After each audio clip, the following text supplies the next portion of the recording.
Hey guys, we're back, and now we're going to start cutting this joint that we've been laying out the last couple of videos. There's a lot more explanation in the last videos, so this one's going to be more of just showing you how I'm cutting it. So what I'm going to do, I'm just going to rough this thing out. I'm going to leave just a little bit of the line showing so that if I have to pare it down to make adjustments, I have a little bit of room to do that.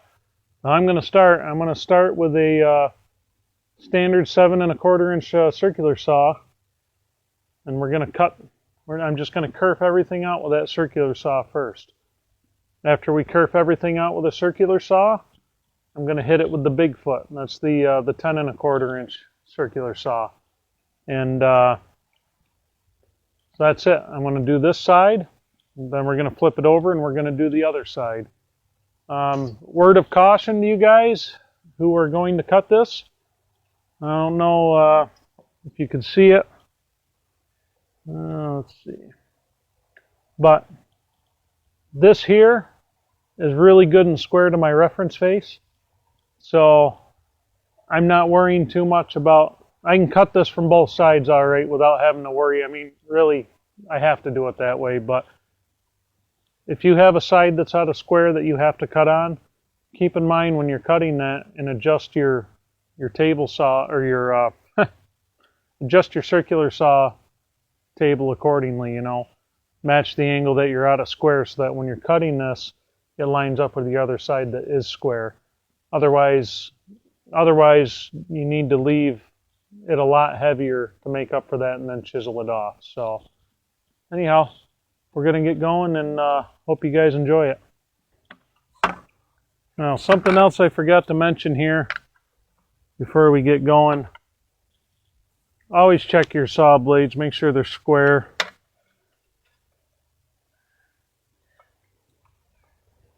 And keep in mind, if you're squaring them up, don't go against the carbide tooth, because that throws you off. That's right on the money, so that's good and square. Check the big saw. I don't want you. One thing, you go to touch these. Did you check to see if this was plugged in before you went to pull that back? Yeah, I knew it was plugged. You knew it was unplugged, but did you actually physically follow the cord back and make sure? It is unplugged, but you need to, did you even think if it was plugged in or not?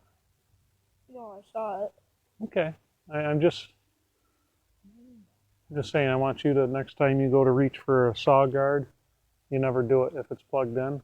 But before you even go to touch it or stick your fingers anywhere near something like this, follow the cord back button, make sure it's not plugged in, okay? Because that thing doesn't care if it cuts your fingers off. I'd hate to see you have your fingers lopped off at a young age. That would kind of stink. Okay? Make sure you check that. Alright, here we go, guys. We're going to lay this out. I'm doing it with the circular saw first, especially on this long cut, because that's an awful lot of material to try to rip out with the Bigfoot, and it's kind of hard on the saw. So it's nice if I could just get it out of there first, or at least get it started with that, and then we go from there. So here we go.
And you guys expected to see handsaws and Amish craftsmanship, I bet you, but I cheat. Time is of the essence, and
alright guys, now what I'm going to do, we're going to flip this over and then we're going to cut the same lines on the other side. Pretty straightforward. Cut your lines and then take care of what's left.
Alright, so you guys see we've got the router sled set up one more time here. Here's the deal if you're using a router sled, and I believe I've mentioned it before. I've had a couple questions on some of the forums too on this. If you're going to use a router sled, you need to make sure that you square it up off of the reference face and the adjacent face. Otherwise, if you just measure and set it up the same, both sides, and you have something out of square, which is highly possible when you're doing bigger timbers, it's going to throw the joint out of square, and then you have to clean it up. But also what I do to like to combat this on this joint here, I was doing all this by hand before. I mean, I was sitting here trimming this whole thing by hand with a 2-inch chisel, and that takes forever, and I'm pressed for time. So anyhow, what I'm saying is I don't have the bit set to touch right on the face of the joint. I've got it set about, probably just under an 1/8 high. That way if I'm out of whack, I plan on cleaning this all up with the chisel anyway in a plane. The other thing when you're using a sled for this joint, obviously I can't get the full joint, but I have a big old knot right in the middle of this thing, and it will be much easier to get that out of there with this than sitting there doing it by hand. But you certainly can do it by hand. I did most of them by hand that way. This, I'm just trying to get more material out quicker, make better use of my time. So again, I'm using the 1-inch bit. I do not have this thing quite touching the bottom, but so I'm going to start back here. We're just going to back and forth, move it up, and we'll get this joint roughed out. So here we go. When you go to start the router, make sure you're not touching any material, because especially the 1-inch bit, it's going to fly around on you a little bit. So here we go.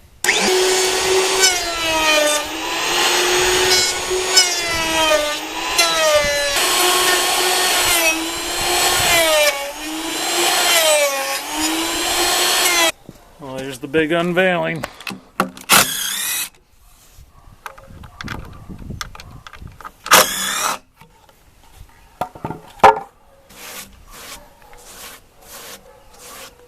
There we go.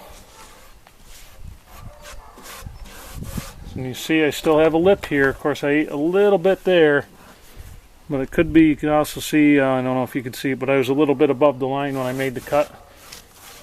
So everything should be pretty well smoothed out. But that right there just takes care of that nasty knot right in the middle for me. And that knot, another couple inches, that knot will be gone because it's going right into the heartwood. But let's see, get you close up. Let's see that. You can see I have this I still have to clean up. That's maybe a 1/16 of an inch high. That's going to be nothing to swipe down with the plane. So I'm trying to save time when I do this, but I still want it done nice. But yep, nothing wrong with that. And you can see part of the reason I made myself more work, I never ran the big saw down through this inside cut here. I did it on this side, but I didn't do it on this side. I just used a regular circular saw and never made my second cut. So that's what happens when you get in a hurry. Anyhow,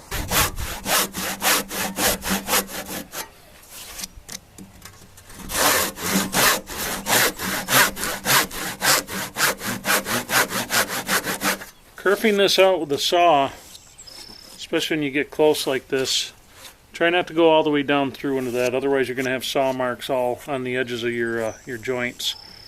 But I go down till I'm just about there, and it makes it a lot easier. Makes it a lot easier to remove this material.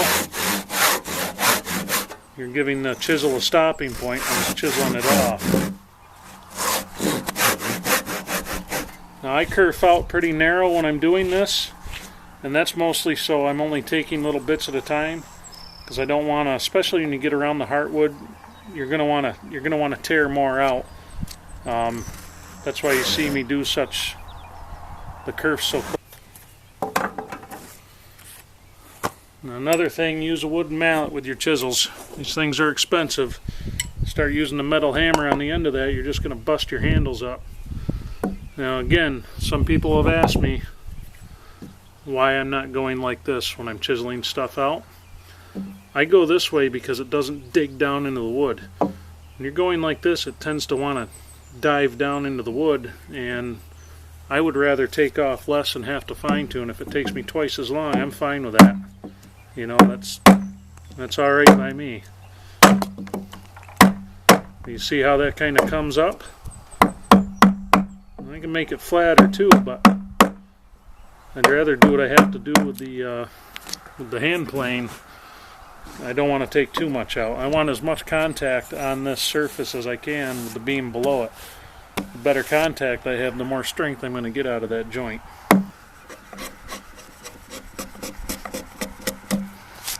Now, and I don't have so much material above it, I don't mind going flat across, and I'm using this like a plane.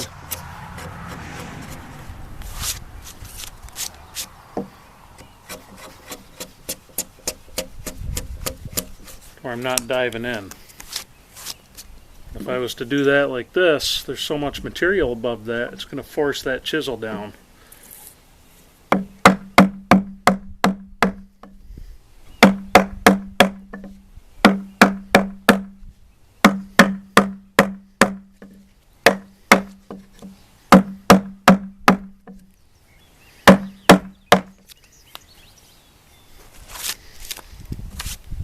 Almost.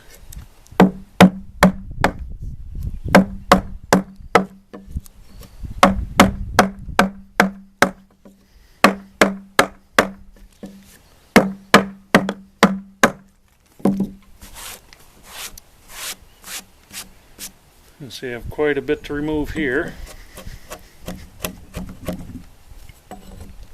Okay, so we're going to kerf that down a little more.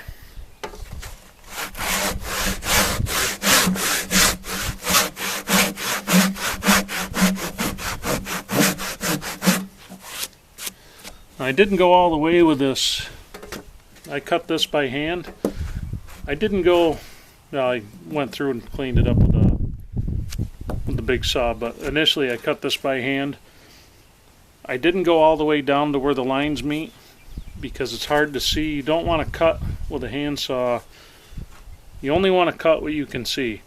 So say you have a line here and down this side, and you're coming across here.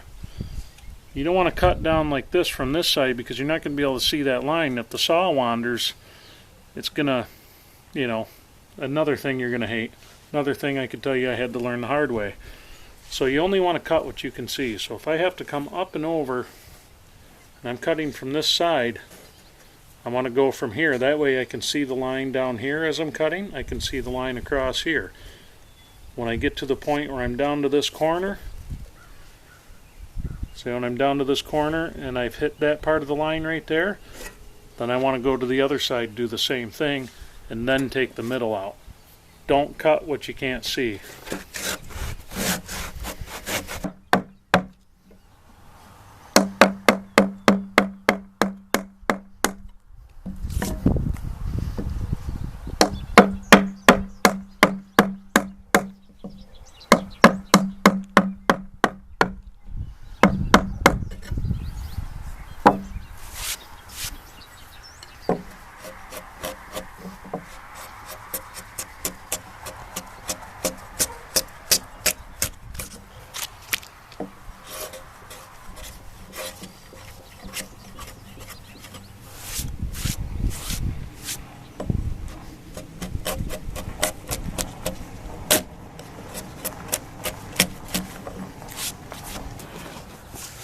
Alright, so as we're moving along, this is not my reference face here or my adjacent face. You can see, if I hold the square right, it's pretty darn close. Over here, off of my adjacent face, excuse me, and remember, the opposite corner you guys can't see in the camera, on the bottom that's the iris, that's where all the measurements came off of, and I am down through there, I am perfect through there. Up here I have to take just a little bit, take a little more off of here across here, which we kind of figured that, but I've had some comments that other people are intimidated by this joint as well, and best advice to you, because in anybody who's doing this, anybody's cutting one of these joints or any of your joints, don't be afraid to break that square out every couple seconds and just check your work. If you take your time and you're patient with it, you will have no problem doing this accurately. This one is nothing to be afraid of. You guys ever notice how woodworking isn't so much about, I mean, it takes skill. I'm not saying it doesn't, because that would be insulting to a lot of people who do it. The biggest skill with woodworking of any kind, and this is just fancy, this is just big woodworking, is just the patience to do it. You know, it's more about the patience to sit there, break the square out when you have to break it out, rather than accepting something that maybe you won't be happy with later. You know, you want to take the time. You want to take the time to do it right, and part of that's just taking the time. Finding any project I've ever done where I haven't taken the time, I've always regretted it in the end. Now it's funny, I've spent a lot of years doing a lot of work for other people, and I'll do beautiful work for them. You know, I'll come home to do my own, and hurry through it, and then I'm never happy with it. And it's funny, my own work at home is usually never a good example of the kind of work I'm capable of doing. That's because I'm always in a hurry. But on this project, I decided, you know, I'm going to take the time to do something right the way I want to do it, rather than rush through it, cut corners just to get it done. You know, no need for that. Not on this one. And another little trick I do while I'm finishing these off, if I have a high spot that I need to come down on, I'll just put a couple pencil marks on it. That way I'm leaving alone areas that are already good and square. So actually, this whole side needs to come down here.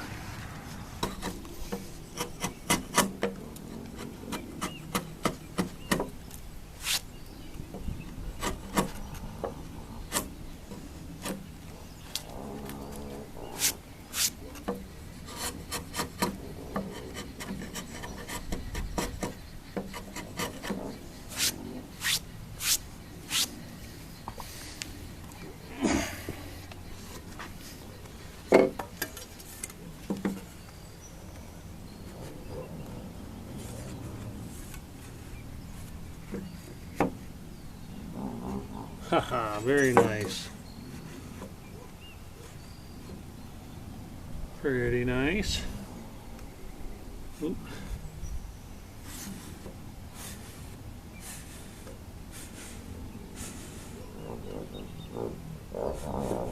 Not bad.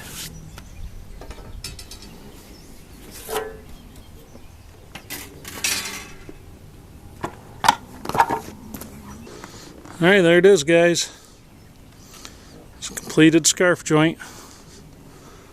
Do have a little bit of cleanup to do on it, but not enough to say so. But there it is. Let me clean this corner out here. But there you have it. Like I said, this was the joint on this that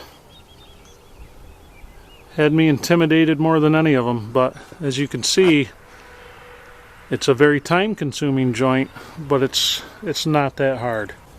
Alright guys, so there is our scarf joint.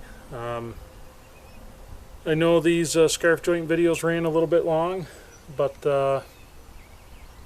kind of wanted to show you guys the whole process. Again, I'm not perfect at this, but hopefully the mistakes I have made, hopefully you guys can learn from them and not do what I did and do it the hard way a few times. But so anyhow, this joint's not that bad. I mean, it really isn't that bad to figure out, and it's really not that hard to cut, but it is very time consuming. I've shot this video over the course of a couple of evenings. Now, if I'd had a, say the 16-inch Makita saw, it would have cut my time in half, but I bought a that Bigfoot saw you guys see me using. I found that on eBay, barely used, for about 350 bucks delivered to the house. So just the head for that alone to mount it to a skill saw is about $750 last I checked. So think I could not pass the deal up. But a brand new Makita saw, or even a used one, you're probably looking at $1,000 or better for that, for the 16-incher, which I would love to own, and probably someday if I continue to do this work, and I absolutely plan to, because I've completely fallen in love with it. But anyhow, so that's it.